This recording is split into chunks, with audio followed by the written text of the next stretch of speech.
C'est une histoire qui commence par un dîner géant, un dîner monumental, un dîner préparé pour près de 4000 personnes. Cyril Neveu, bonjour. Bonjour. Je parlais d'un dîner monumental et pour cause, il s'agit d'une épreuve monumentale. C'est le triathlon longue distance de Rhodes qui fête cette année le 20e anniversaire, son 20e anniversaire. Et nous vivons ensemble des images et un moment assez rare que l'on montre peu à la télévision, c'est la fameuse pasta party. La pasta party qui donc fait partie du folklore des triathlons longue distance et des triathlons Ironman. La pasta party qui en général a lieu 2 jours avant la course, c'est un dîner qui a lieu donc là le vendredi pour le Cal Challenge Rhodes, puisque la course a lieu le dimanche, et c'est un moment particulier puisque les athlètes sont conviés à manger tous ensemble. Un repas est fait essentiellement de féculents, donc de pâtes, et un repas important où les élites s'y retrouvent. On voit là Chris McCormack et les amateurs, tout le monde est mélangé donc sous une grande toile de tente pour manger le même repas. Le triathlon offre ces possibilités, bien sûr. Vous pouvez concourir ensemble, amateurs et professionnels. Vous pouvez partager ces moments, je dirais, de pré-course ensemble. On reconnaît là aussi Erika Xomor, la hongroise, sur la gauche de votre écran. Athlètes, amateurs, athlètes professionnels se préparent à vivre ensemble dans des conditions certes identiques, mais à des niveaux différents. Une épreuve très importante de leur calendrier. Ouais, c'est une épreuve très importante, surtout pour cet homme-là, Chris McCormack, que l'on a vu il y a quelques semaines un peu en difficulté sur le Half Ironman de Sainte-Croix. Mais Chris McCormack a 2 objectifs dans la saison. C'est Rhodes pour le record de l'Ironman, 7h50 détenu par Luc Van Lier. On sait que Chris McCormack aimerait bien un jour descendre sous ces 7h50. Et puis son deuxième gros objectif de la saison, c'est Hawaï. L'an dernier, il avait fait 2e. Il rêve de gagner Hawaï. En attendant, on vit ensemble les minutes qui nous amènent jusqu'au départ de l'épreuve. Là, nous sommes le samedi. On installe le matériel dans l'aire de transition, le parc à vélo. Je vous rappelle, il y a près de 4000 compétiteurs. On se prépare tous de la même manière, avec certes des habitudes différentes, mais on n'a pas le choix. C'est maintenant ou jamais qu'on installe les affaires. C'est vrai que les moments que l'on voit là à l'écran, c'est des moments un peu particuliers parce que c'est le samedi, donc la veille de l'épreuve, où on dépose son vélo dans le parc à vélo, et c'est un peu en sorte la course qui commence. Chris McCormack qui effectivement nous confie sa joie de participer à cette épreuve. Il a gagné ici à 3 reprises déjà, les 3 années précédentes. Il a le record en perspective, les 7h50 minutes et 27 secondes de Luc Van Lier, réalisé ici même en 97. I'm up for the record, ça veut dire qu'il est bien ici pour tenter de passer sous la barre des 7h50. Je vous rappelle simplement qu'il y a 100 000 $ à la clé pour celui qui améliore le record. Il s'est préparé spécialement pour ça. Il n'a pas disputé, nous dit-il, l'Ironman d'Australie. Il a fait davantage de préparation en matière de vitesse.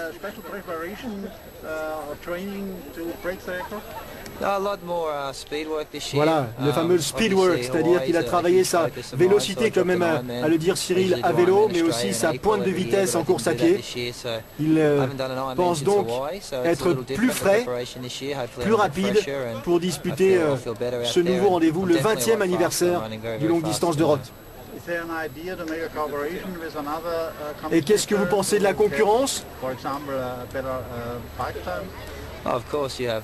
Il est évident qu'ici à Rhodes, le plateau est phénoménal, et cette année on assiste aussi au retour de Thomas Elfriegel, l'Allemand, qui s'était imposé à Hawaï il y a quelques années. Eneko Llanos, l'Espagnol, est avec tous ses athlètes. Il s'était imposé, on l'avait vécu ensemble à Lanzarote. Il faudra compter sur Reinhard Tissing, le Sud-Africain. Kiyando aussi, mais Chris McCormack a l'air d'être particulièrement attentif aux performances de Thomas Elfriegel et Eneko Llanos.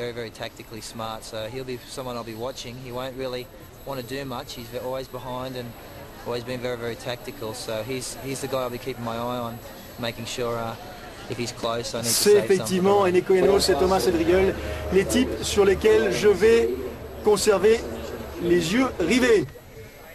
Et côté féminin, là aussi, on peut dire que le gratin est réuni.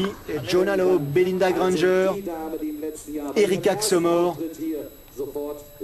On s'attend à une course de très haut niveau entre ces dames qui ont toutes à leur palmarès des victoires sur les différents continents.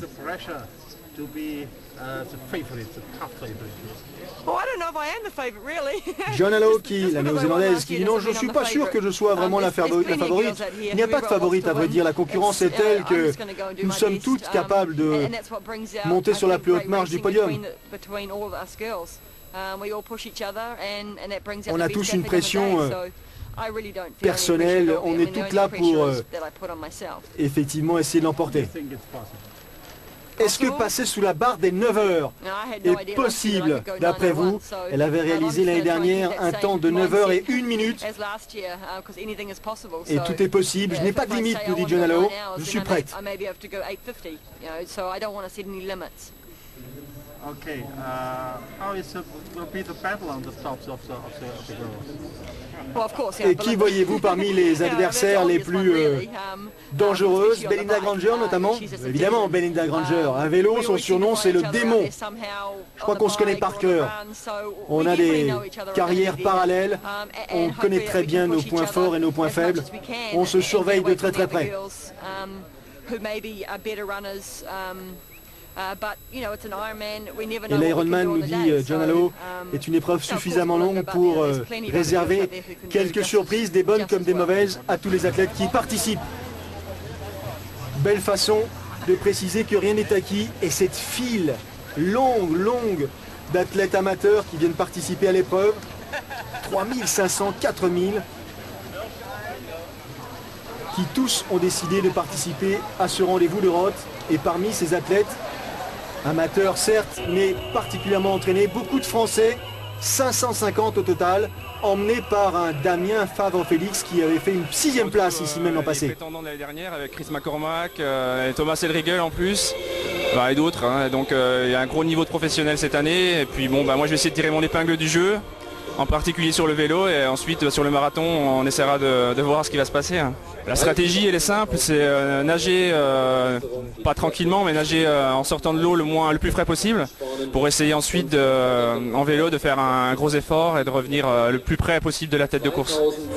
550 Français sont présents ici à Roth. Stéphane Lanoux de Triathlète Magazine, qui était sur place, a réalisé quelques interviews pour notre compte. Ambiance d'avant-course du côté français.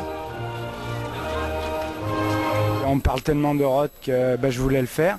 Parce que j'ai fait Embrun déjà 3 fois et puis je voulais connaître autre chose hors de France et Roth était tout désigné pour venir. On va essayer de se faire plaisir chacun à notre niveau parce qu'on ne sait pas trop dans quelles conditions on se présente. On a tous bien préparé mais chacun pour soi, hein, c'est une course individuelle avant tout. Hein.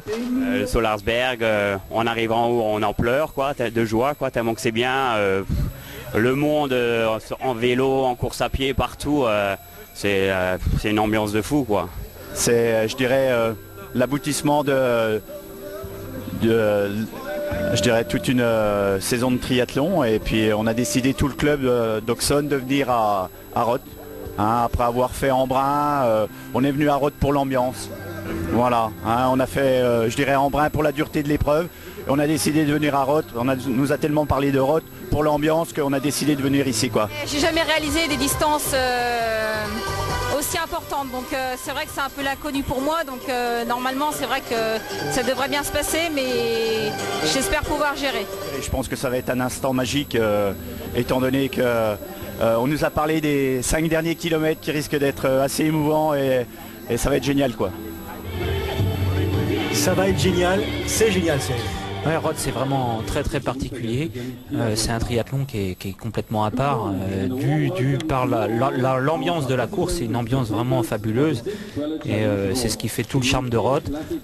C'est vrai que c'est différent, on va le voir au départ natation, il y a plusieurs vagues de départ parce qu'on nage dans un canal, donc c'est assez étroit, donc je crois qu'il y a jusqu'à 20 vagues ou 25 vagues de départ. Et puis c'est entre 120 et 150 000 spectateurs tout au long du circuit, donc c'est vraiment beaucoup de monde.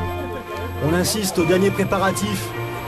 C'est important aussi de ne pas se rater sur ces moments de préparation, car on n'aura pas forcément le droit, le jour de la course, et en l'occurrence on est le matin même de l'épreuve, de venir modifier les sacs notamment.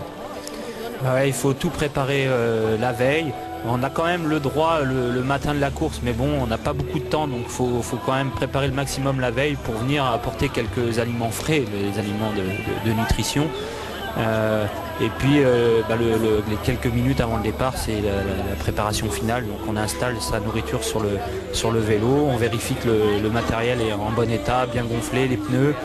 Et puis c'est de la concentration pour pas louper son départ, parce que c'est vrai qu'on a l'habitude de voir un seul départ, alors que là à Roth il y a plusieurs vagues de départ. C'est ce qu'on va voir dans quelques instants. On a enfilé la combinaison, le bonnet sur la tête, les lunettes.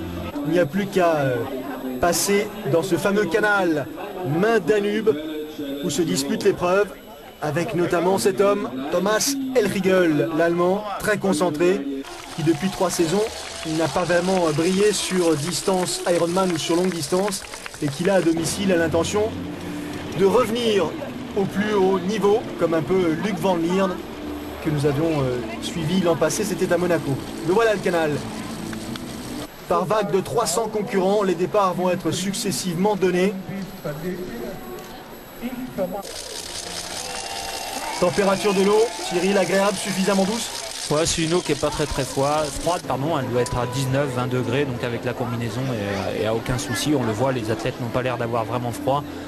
Bon, il faut savoir qu'au départ, il faut bien se placer, c'est pas très large, donc on le voit là, Thomas Elriegel qui s'est mis vraiment au centre du canal pour pas louper son départ. C'est parti, parcours natation, disputé donc dans le canal Main-Danube, un aller-retour avec le courant comme adversaire sur, je dirais, 1000 mètres. Après une boucle, demi-tour et on revient. Pas de difficulté particulière si ce n'est la gestion de l'espace. Ouais, donc bien se positionner au départ. C'est à la fois un départ qui n'est pas très difficile parce que c'est en ligne droite. Donc la première bouée intervient très loin après le départ. Donc pas vraiment de bagarre. Une fois qu'on a choisi son axe de direction, on s'y tient et on le voit sur les images. Les nageurs sont quand même assez bien espacés. Avec une allure imprimé par Peter Jacobs, l'Australien, bonnet jaune, particulièrement efficace sur distance Alpha Ironman, et qui là emmène tout le monde dans son sillage, et notamment, après avoir jeté un œil, Chris McCormack, bien installé dans les pieds. Ouais, Chris McCormack qui est rusé, hein, c'est quelqu'un qui est très malin, donc il a pas envie de mener le rythme en natation, donc il s'est mis dans les pieds de Peter Jacob, et puis il attend son heure, donc il s'est positionné aux avant-postes, et il s'est mis un peu dans l'aspiration, comme on peut voir en vélo ou en course à pied. C'est vrai que l'énergie dépensée est beaucoup moindre, donc McCormack qui économise l'énergie pour le vélo et la course à pied. Jolie gestuelle, jolie glisse en l'occurrence là, avec un groupe de 4-5 nageurs, 4-5 triathlètes. On retrouve Peter Jacob, Chris McCormack, Eneko Janos, René Goller, l'Allemand, mais également Andreas Niedrig, un autre compétiteur allemand, Andreas Niedrig, un réel héros local. Andreas Niedrig, ancien junkie, ancien drogué, et qui s'en est sorti tout simplement par le biais du sport et du triathlon, et qui a son actif notamment des victoires sur distance Ironman, mais qui ici à Roth a l'intention de faire participer le public. Allez, on retrouve Janos avec le petit bonnet violet. Janos qui reste sur une victoire à Lanzarote cette année. Grosse année pour Eneko Janos. Grosse année, et Eneko qui donc enchaîne les Ironman. Il faut malgré tout être vigilant parce que Hawaï c'est dans longtemps, mais si on court trop, les distances Ironman, il faut beaucoup de temps pour récupérer. Il risque de payer ses efforts un peu sur la fin de saison. Le fameux virage dont on parlait, avec le même groupe en tête de l'épreuve. On a l'impression que Chris McCormack a un tout petit peu marqué le pas. Ils sont 4 devant, un petit écart derrière. Oh, il y a peu, il n'y a rien qui permette pour l'instant de s'inquiéter. Et le retour se fait avec le courant dans le dos. Plus facile. Au courant favorable au retour, on le voit, les nageurs qui essayent de se faire un petit point de course. Ils se retournent beaucoup les deux premiers nageurs, notamment Pete Jacob en bonnet jaune. Et une natation vraiment très agréable où on est dans un canal, donc pas de vagues, pas de vent, et donc une eau vraiment très calme, ce qui permet souvent de faire des grosses natations à Roth. Et le public le long de ce canal qui donc relie le Main au Danube. Regardez le public sur les berges. On dit qu'il y a 150 000 spectateurs qui viennent assister au triathlon longue distance de Roth. On aura l'occasion un peu plus loin dans ce reportage de vérifier cette présence massive. Écoutez les encouragements.